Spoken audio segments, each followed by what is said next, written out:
이 시간 하나님의 말씀 보겠습니다. 하나님의 말씀 시편 4편 6절부터 8절까지 말씀입니다. 하나님의 말씀 시편 4편 6절부터 8절까지 말씀을 우리 다 함께 일어나셔서 하나님의 말씀을 받겠습니다. 여러 사람의 말이 우리에게 선을 보일 자 누구냐 하오니 여호와여 주의 얼굴을 들어 우리에게 비추소서. 주께서 내 마음에 두신 기쁨은 그들의 곡식과 새 포도주가 풍성할 때보다 더하니이다. 내가 평안히 눕고 자기도 하리니 나를 안전히 살게 하시는 이는 오직 여호와시니이다. 아멘. 자리에 앉으시겠습니다. 이 시간 임마누엘 상 찬양대의 찬양이 있겠습니다.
네, 감사합니다.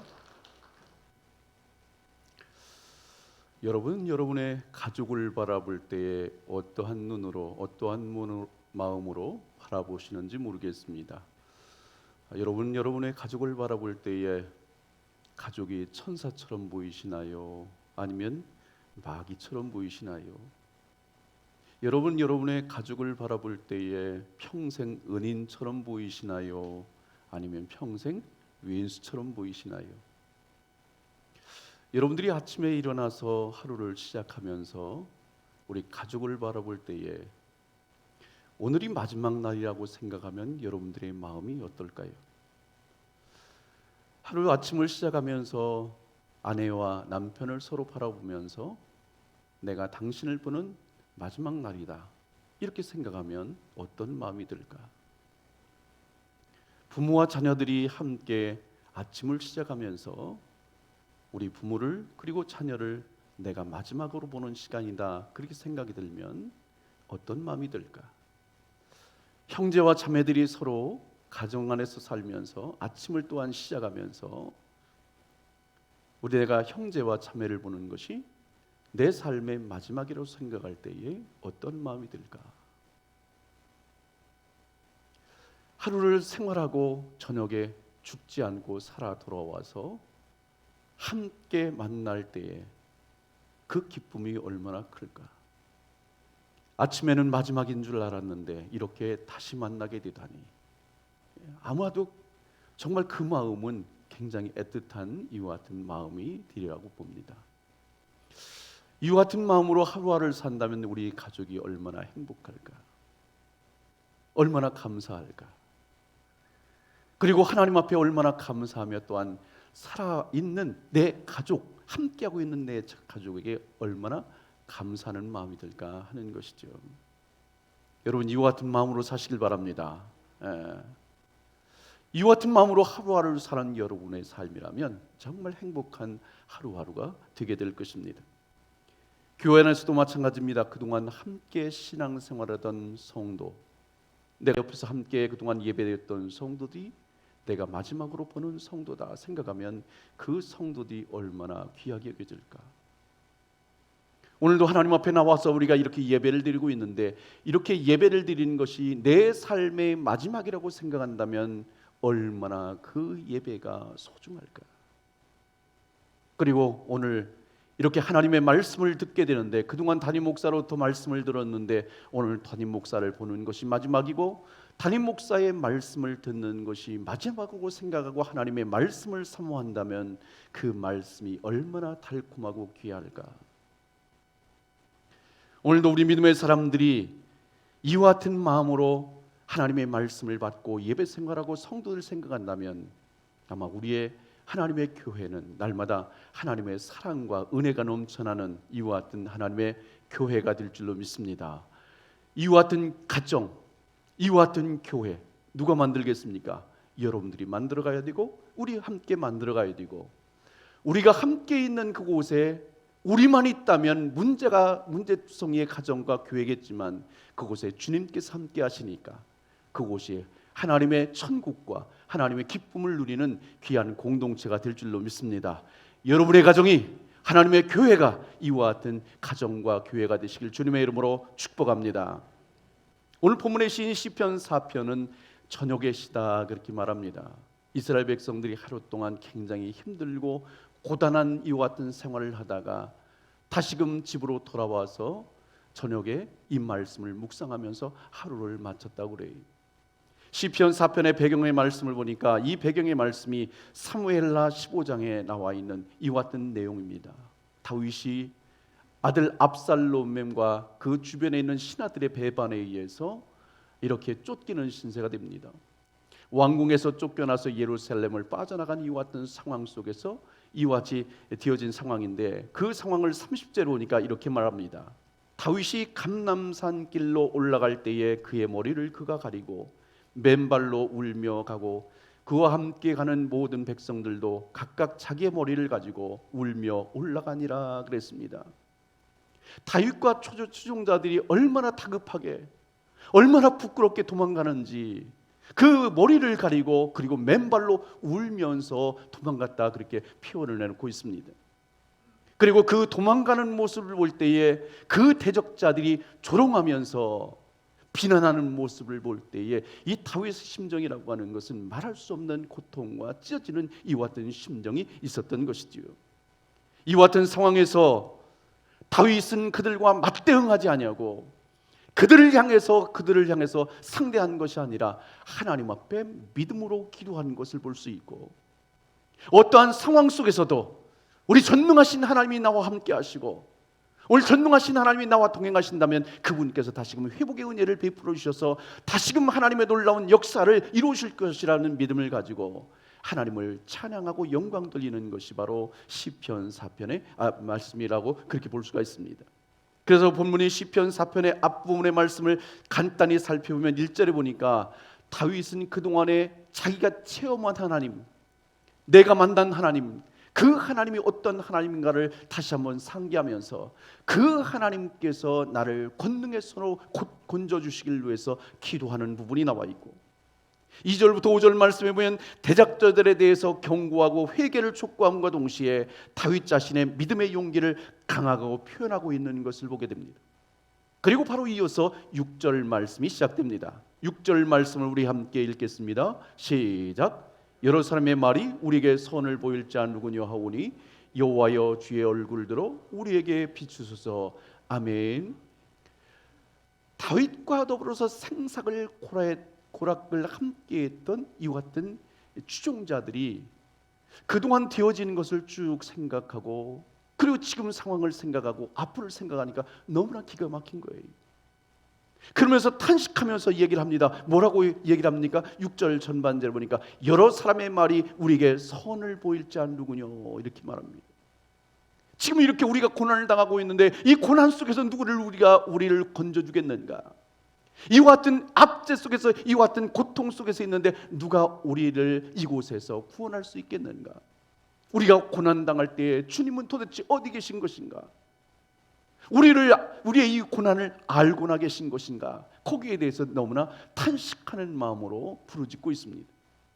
그리고 많은 사람들은 어떻게 생각하냐면 야, 다윗에게서 하나님이 떠난 것이 아니냐, 다윗이 아무리 부르짖어도 하나님께서 응답하지 않는 것이 아니냐, 이와 같은 말을 들을 때에 당사자인 다윗의 입장에서는 너무나 가슴이 아픈 거예요. 가슴이 찢어지는 것 같은 거예요. 이와 같은 상황 속에서도 낙심하지 않고 그의 믿음이 흔들리지 않고 마음이 흔들리지 않고 오직 하나님을 향해서 다윗이 집중한 줄로 믿습니다. 그래서 다윗은 흔들리는 자신의 마음을 다잡고 다음과 같이 고백합니다. 6절 후반절 말씀해 보니까 여호와여 주의 얼굴을 들어 우리에게 비추소서. 하나님께서 나에게 관심을 가져주시면 이 문제는 해결됩니다. 이 문제는 풀어집니다. 하나님이 역사하시면 이 문제는 간단한 문제입니다. 오늘도 하나님을 향하여 믿음으로 고백하는 것을 볼 수 있습니다. 다시 말하면 하나님께서 개입하시면, 하나님이 역사하시면 내 인생의 문제, 내 삶의 문제, 그리고 이 나라의 문제 하나님께서 해결하신다고 하는 분명한 믿음이 있었기 때문에 이 다윗은 당당하게 이렇게 외칠 수 있었던 것이고 고백할 수 있었던 것이죠.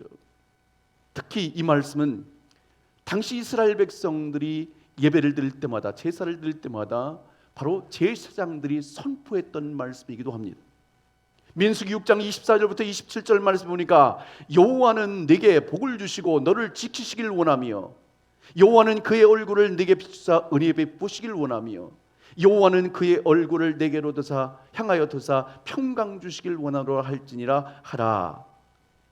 다윗은 이와 같은 고난의 순간에 그동안 세상이 선포했던 이 하나님의 말씀을 기억하고 그래, 하나님이 오늘도 역사하시면, 하나님이 얼굴에 빛을 나에게 비추시면 오늘도 나는 이 모든 문제를 해결할 수 있고 그리고 나는 이와 같은 정말 압제와 고난 속에서 나는 이겨낼 수 있다는 이와 같은 분명한 확신을 가지고 하나님 앞에 나아가게 되었다는 것이죠.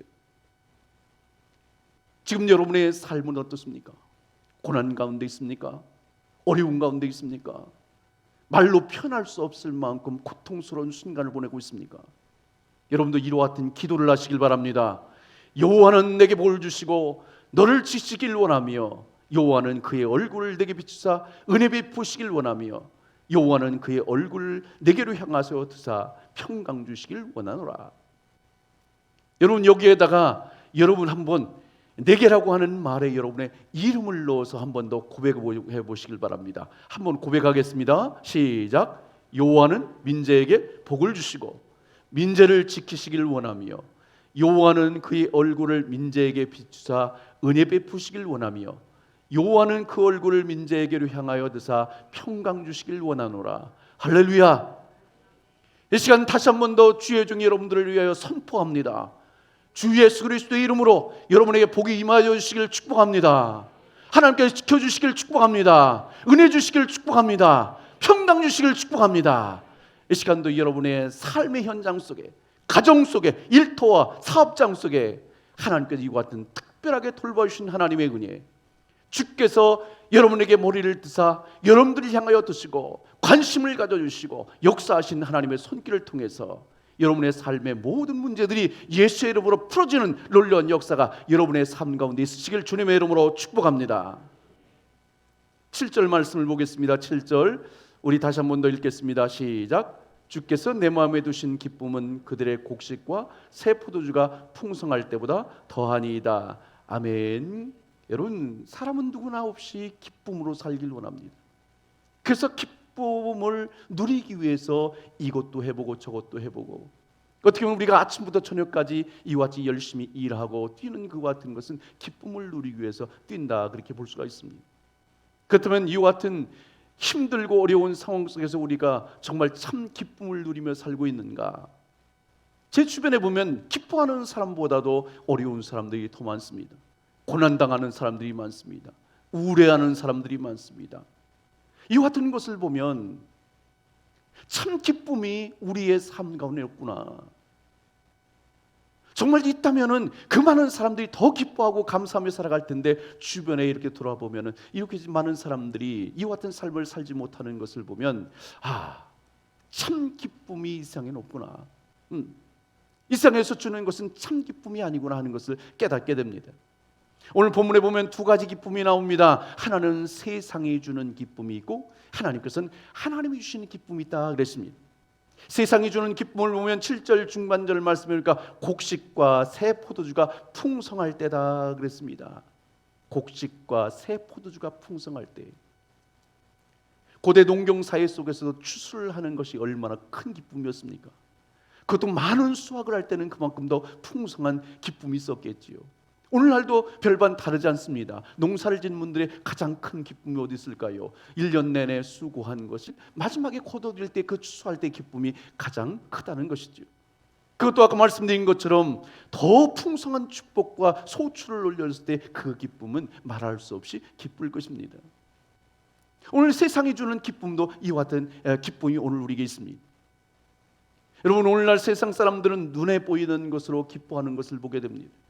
새 집을 사면 기뻐하고, 새 차를 사면 기뻐하고, 땅을 사면 기뻐하고, 또 권세 자리에 올라가면 기뻐하고, 또 그리고 재물을 얻으면 기뻐하고, 자녀들이 잘 되면 기뻐하고, 사람들이 일반적으로 우리가 눈에 보이는 것이 잘 될 때 기뻐하는 이와 같은 삶을 살게 되는 것을 보게 됩니다. 그러나 이와 같은 것은 얼마 가지 못하더라는 거죠. 내가 새로운 것을 사고 뭔가 좋은 것을 얻었다 할지라도 그것이 얼마 가지 못해서 실증이 나는 거예요. 세상이 주는 것은 일시적인 것이고 잠깐 동안 누리는 것이고, 이것은 제한적인 기쁨이라는 것이죠. 이어서 하나님이 주신 기쁨이 있습니다. 7절 전반절을 말씀하니까 주께서 내 마음에 두신 기쁨은 그랬습니다. 이와 같은 것은 영적인 기쁨이 있는 줄로 믿습니다. 영적인 기쁨이라고 하는 것은 세상이 주는 것이 아니라 하나님이 주신 기쁨을 말하는 거예요. 하나님이 기쁨을 여러분에게 주시길 바랍니다. 영적인 기쁨이 충만하시길 바랍니다. 오늘도 이 기쁨을 주님이 주신다는 거죠. 이 기쁨은 세상의 어떤 것과 비교할 수 없는 놀라운 기쁨을 오늘도 우리에게 주시는데, 다윗에게는 분명한 원칙이 있었습니다. 삶의 원칙이 뭐냐면, 내가 무엇을 가졌느냐가 평강과 기쁨의 표준이 아니라는 거죠. 내가 무엇을 가졌느냐, 나에게 누가 있느냐가 그에게 있어서 평강과 기쁨의 이와 같은 표대였다는 거죠. 기준이었다는 거죠. 내게 무엇이 있느냐, 그거 중요하지 않습니다. 나에게 누가 있느냐. 세상적인 것은 없다 할지라도 주님이 나에게 계시면 이 세상의 모든 것을 정말 초월해서 역사하시는 하나님의 놀라운 은혜가 여러분과 함께 할 줄로 믿습니다. 세상의 것 적게 가졌어도, 많은 것 누리지 못해도 주님께서 나의 주님 되시고 그분께서 나의 생명이 되신다면 오늘도 그분께 여러분의 삶을 책임져 주실 줄로 믿습니다. 그렇기 때문에 다윗은요, 어떠한 환경 속에서 내가 지금 가지고 있는 것을 생각했다면 그는 정말 그 순간에도 정말 말할 수 없는 탄식이 나겠고, 그 상황 속에서 정말 말할 수 없는 슬픔 가운데 나아갔을 거예요.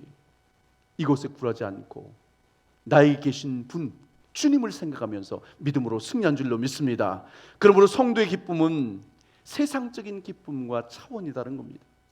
세상적인 기쁨이라고 하는 것은 아까 말씀드린 것처럼 눈으로 보이는 것, 그리고 손으로 만져지는 것, 그 모든 것이 기쁨의 전부라면, 바로 하나님께서 주시는 이 기쁨이라고 하는 것은 우리 성도에게 주시는 죄의 문제를 해결해서 영원한 생명을 우리가 얻게 되었고, 그를 통해서 하나님 아버지의 사랑을 내가 받고 있고, 예수 그리스도의 구원의 능력 속에서 오늘도 살아가고 있고, 성령님께서 우리의 눈에 보이지 않지만 순간순간마다 우리들과 동행하여 주시고 인도하심을 통하여 오늘도 내가 험난한 인생길을 내가 혼자 걸어가는 것이 아니라 주님께서 함께 동행하신다고 생각할 때에, 그 성삼위 하나님께서 나와 함께 하신다고 생각할 때에 담대하게 믿음의 길을 걸어갈 수 있게 되는 것이지요. 그러나 여전히 아직도 많은 사람들이 물질만을 추구하고 세상에 마음을 두고 살아가는 사람들이 많다는 거죠. 오늘도 우리 믿음의 사람들이 새롭게 회복되어야 될 줄로 믿습니다. 요한복음에 보면 기쁨을 잃어버린 사마리아 여인이 나옵니다. 그가 물길로 우물가에 나왔습니다. 그곳에서 주님을 만나게 되죠. 주님을 만날 때에 주님께서 그에게 말합니다. 요한복음 4장 13절부터 14절 보니까 예수께서 대답하여 이르시되 이 물을 마시는 자마다 다시 목마르려니와 내가 주는 물을 마시는 자는 영원히 목마르지 아니하리니 내가 주는 물은 그 속에서 영생하도록 솟아나는 샘물이 되리라 그랬습니다. 사마리아 여인이 변화됐습니다. 그의 상황과 여건과 그 환경은 하나도 변화된 게 없어요. 그런데 그의 심령이 변화된 거예요. 심령이 예수를 만난 거예요. 그랬더니 그 속에서 세상의 것은 아무것도 변한 것이 없는데 똑같은데 그의 심령 속에 예수 그리스도의 생명의 능력이 들어오니까 그럼 말할 수 없는, 주체할 수 없는 기쁨이 그 속에서 솟아나왔던 거죠. 너무나 이것이 뜨겁기 때문에 나 혼자 간직할 수 없어서 주변에 있는 마을로 뛰어내려가서 그 사람들에게 바로 예수 그리스도의 생명을 증거하는 이와 같은 놀라운 광경을 우리가 성경을 통해서 보게 됩니다. 아무런 기쁨이 없었던 여인, 아무런 소망이 없었던 여인, 그러나 예수 그리스도를 만나고 나니까 그 속에서 얼마나 기쁨과 은혜가 충만한지, 정말 그것을 전하지 않고는 견딜 수 없는, 정말 그 심장이 터져서 견딜 수 없는 이와 같은 마음으로 그 마을에 내려가서 주의 복음을 증거하고 그들과 함께 기쁨을 나누는 것을 우리가 성경을 통해서 보게 됩니다. 오늘도 이 시간 여러분에게 물붓듯이 쏘아주신 하나님의 은혜가 함께 하시기를 축복합니다. 스바냐 3장 17절에 보니까 너희 하나님 여호와가 너희 가운데 계시니 그는 구원을 베푸실 전능자시라. 그가 너로 말미암아 기쁨을 이기지 못하시며 너를 잠잠히 사랑하시며 너로 말미암아 즐거이 부르며 기뻐하시리라 그랬습니다. 이사야서 61장 10절에 보니까 내가 여호와로 말미암아 크게 기뻐하며 내 영혼이 나의 하나님으로 말미암아 즐거워하리니 이는 그가 구원의 옷을 내게 입히시며 공의의 겉옷을 내게 더하심이 신랑의 사모를 쓰며 신부가 자기 보석으로 단장함 같게 하였음이라 그랬습니다. 하나님은 나로 인해서 크게 기뻐하시고 우리는 주님으로 인해서 기뻐하고, 이 삶이 바로 오늘 우리의 삶이 되어야 되고 오늘 우리의 삶의 현장 속에서 이와 같은 증거들이 나타나시길 주님의 이름으로 축복합니다. 여러분, 우리와 하나님과의 관계는 형식적인 관계가 아닙니다. 생명의 관계인 줄로 믿습니다. 생명의 관계. 자, 여기에 생화가 있습니다. 생화는요, 그의 뿌리가 있습니다. 뿌리가 있어서 그 속에서 영양분을 계속해서 공급받아서 그 줄기가 자라고 잎이 피고 꽃이 핍니다. 꽃이 피게 되면 거기서 아름다운 향기가 나게 되죠. 그럼 꿀벌들이 날아오고 그 나비들이 날아와서 함께 이 기쁨을 누리는 것을 보게 됩니다. 그런데 조화라고 하는 것은요, 뿌리가 없기 때문에 그곳 속에서 죽어있기 때문에, 생명이 없기 때문에 영양분을 빨아들일 수 없는 거예요. 꽃은 활짝 피어서 아름다울 것 같고, 그리고 정말 요즘에 꽃은요 너무나 잘 만들어서 생화처럼 보이기도 합니다. 그런데 향기가 나질 않아요. 향기가 나질 않아요. 그래서 나비도 날아올 수 없고 벌꿀도 날아올 수 없는 것이죠. 오늘 우리 믿음의 사람들은 예수의 생명을 가진 사람들입니다. 예수의 생명을 가지고 예수로부터 우리는 영양분을 공급받고 은혜를 공급받고 능력을 공급받아서 믿음으로 살아가는 사람들이에요. 그 능력을 받은 사람들이 오늘도 예수 향기 날리며 살아갈 줄로 믿습니다. 기쁨으로 살아갈 줄로 믿습니다. 하나님 앞에 영광 돌리며 살아갈 줄로 믿습니다. 오늘 이곳이 생명이 살아있는 믿음의 사람들의 역사예요. 오늘도 하나님을 섬기고 있으면서도 내 속에 기쁨이 없고 평안이 없다. 여러분 다시 한번 그 믿음 점검해 봐야 됩니다. 우리 믿음의 사람들은 오늘도 순간순간마다 예수의 생명과 그 능력을 공급받아서, 은혜를 공급받아서 날마다 정말 늘 푸른 나무처럼 늘 승리할 수 있기를 주님의 이름으로 축복합니다. 곡식과 새 포도주는 잠깐 동안의 기쁨을 줄 수 있습니다. 그것이 정말 기쁨이 될 수 있어요. 그런데 하나님의 은혜, 영적인 기쁨과 비교하면 비교할 수 없을 만큼 이와 같이 영적인 기쁨이 크다는 것이죠. 여러분에게 오늘도 하루 살아가는 가운데 답답하고 괴로운 인생길을 걸어갈 때에 영적인 기쁨이 충만해서 여러분의 삶에 늘 하나님 주신 은혜로 늘 충만케 되기를 주님의 이름으로 축복합니다. 8절 말씀을 보겠습니다. 8절 말씀 같이 읽겠습니다. 시작. 내가 평안히 눕고 자기도 하리니 나를 안전히 살게 하시는 이는 오직 여호와시니이다. 아멘. 다윗이 현재 처한 상황은 칠과 같은 밤입니다. 탄식할 수밖에 없는 밤이고 절망의 밤을 지금 보내고 있습니다. 무엇 하나 눈에 보이는 것이 없습니다. 무엇 하나 만져지는 것이 없습니다. 아무것도 없습니다. 오히려 자기를 대적하는 사람들과 자기를 비웃는 사람밖에 없는 것 같습니다. 이와 같은 상황 속에서도 다윗은 오직 하나님만을 의지한 거예요. 하나님만을 바라본 거예요. 이 모든 것을 내 삶을 통해서 내 삶을 보호하시고 인도하시는 분이 하나님이시고 그 전능하신 주님께서는 오늘도 내 삶을 가장 좋은 길로 예비하시고 인도하실 것이라는 이와 같은 믿음이 있었기 때문에 이와 같은 암울한 상황 속에서도 낙심치 않고 주님만을 바라보며 나아가는 줄로 믿습니다. 오늘도 이와 같은 것은 다윗에게만 주어진 은혜가 아니라 오늘도 믿음의 사람들에게 주어진 하나님의 은혜임을 믿습니다. 오늘도 하나님을 믿고 의지하는 자에게 하나님께서 길을 열어주시고 오늘도 우리의 삶을 책임져 주시고 여러분의 가장 복된 삶으로 예배해 주실 줄로 믿습니다. 성경에 보면 세 가지의 평안을 말합니다. 먼저 첫째는 영적인 평안이 있습니다. 이것은 예수 그리스도를 통하여 주님과 좋은 관계 속에서 맺어지는 이와 같은 영적인 평안입니다. 두 번째는 정서적인 평안이 있습니다. 예수 그리스도를 통하여 얻어지는 내적인 평안을 말합니다. 우리의 심령이 평안해지는 것이죠. 그리고 세 번째는 관계적인 평안이 있습니다. 오늘도 예수 그리스도를 통해서 사람과 사람을 만나게 되고 그래서 좋은 관계 속에서 함께 살아갈 때에 그 속에서 평안이 임하게 되는 게 그것을 가르쳐서 관계적인 평안이다 그렇게 말합니다. 오늘도 이 세 가지의 평안이 다 누려질 때에 진정한 평안이다 이렇게 말할 수 있는 겁니다. 이 평안을 누가 주시는가? 예수 그리스도가 주시는 줄로 믿습니다. 예수 그리스도 그분을 통해서 오늘도 영적이고 정서적이고 관계적인 모든 것이 회복되고 그래서 참된 평안이 우리의 삶의 가정 속에 이루어지게 되는 것이죠. 그래서 주님께서는 우리를 향해서 평안을 이렇게 약속해 주십니다. 요한복음 14장 27절에 보니까 평안을 너희에게 끼치노니 곧 나의 평안을 너희에게 주노라. 내가 너희에게 주는 것은 세상이 주는 것과 같지 아니하니라. 너희는 마음에 근심하지도 말고 두려워하지도 말라. 할렐루야.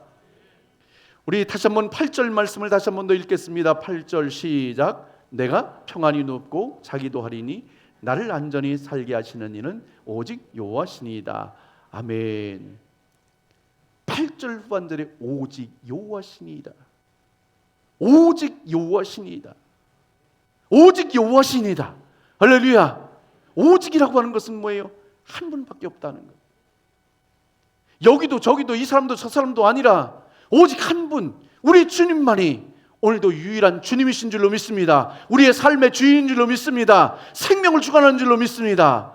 오늘도 그분께서 오늘도 우리와 함께 하시는 분인 거예요. 그분께서 오늘도 우리의 삶을 주관하고 계시고 그분께서 오늘도 우리의 삶을 인도하고 계시고 그분께서 오늘도 우리의 삶을 책임져 주시는 분이기 때문에 오늘도 우리는 담대한 마음 가지고 살아갈 수 있는 것이죠. 여러분 가운데 불면증으로 인해서 고생해 본 적이 있는 분이 있는 줄 압니다. 아마 세상 살아가는 사람들은 한 번씩은 다 겪었을 거예요. 불면증이 오게 되면 양을 수백 마리 쉬잖아요. 수천 마리 쉬잖아요. 그런데 잠이 안 와요. 불면의 밤, 정말 고통스러운 시간이죠. 그래서 많은 사람들이 오늘날 정신과에 가서 이와 같이 수면제를 이렇게 갖다 먹기도 하고, 그리고 수면 영양제를 섭취를 하기도 합니다. 그래서 제가 궁금해서 수면 영양제 어떤 것이 있나 제가 인터넷 검색을 해봤거든요. 그랬더니 순식간에 한 10여 종류가 뜨더라고요. 하루 수면, 수면 드림, 수면엔, 수면 건강, 잠자는 동안, 잘 자고, 꿀잠. 여러분 이 중에서 여러분 골라서 하나 선택해서 한번 드셔보시길 바랍니다. 그런데 거의 후기를 보면 당사자들이 올린 것 위에는 진짜 먹어보고서 올린 사람들을 보면 그렇게 만족스러운 그런 평가는 없더라고요. 물론 조금 도움은 되겠지요. 그런데 꿀잠은 자질 못하게 하더라고요.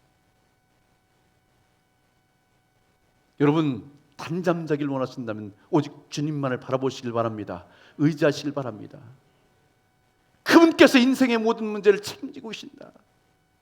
내 인생의 모든 문제를 책임지고 계신다. 주님께 다 맡기는 거죠. 그분께 인생을 맡기는 거죠. 주님께서 내 삶을 간섭해 주시도록, 주님께서 내 삶을 풀으시도록, 주님께서 내 삶을 역사하시도록 그분께 내 인생의 모든 것을 맡겨드리고 그분과 함께 사는 거예요.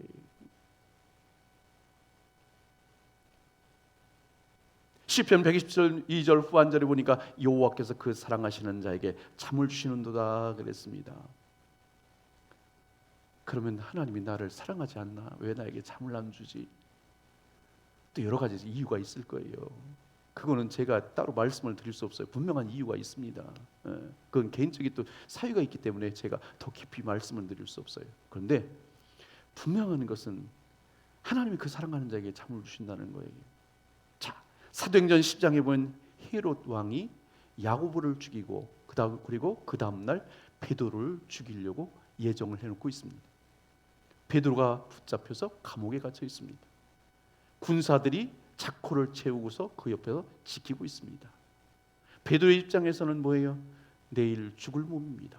그리고 현재는 감옥에 찰찬 감옥에서 묶여 있는 상황입니다. 이와 같은 상황에서 어떻게 잠을 잘 수 있을까?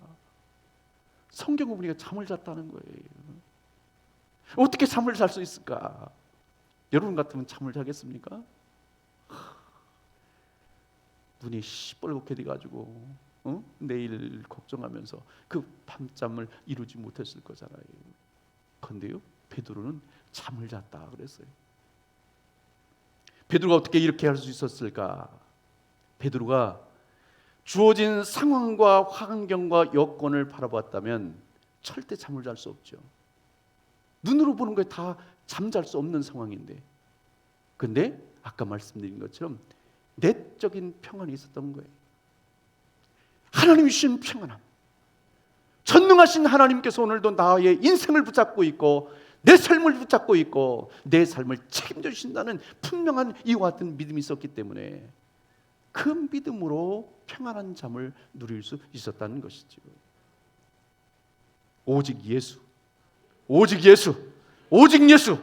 여러분 오직 예수, 그 예수를 여러분들이 믿음으로 부여잡고 믿음으로 살아간다면 여러분의 삶이 사방으로 막혀 있다 할지라도, 여러분의 손발이 묶여 있다 할지라도, 여러분의 삶이 비참한 나락으로 떨어진다 할지라도 오직 예수 그분께서 여러분의 생명을 건지시고 가장 좋은 길로 인도해 주실 줄로 믿습니다.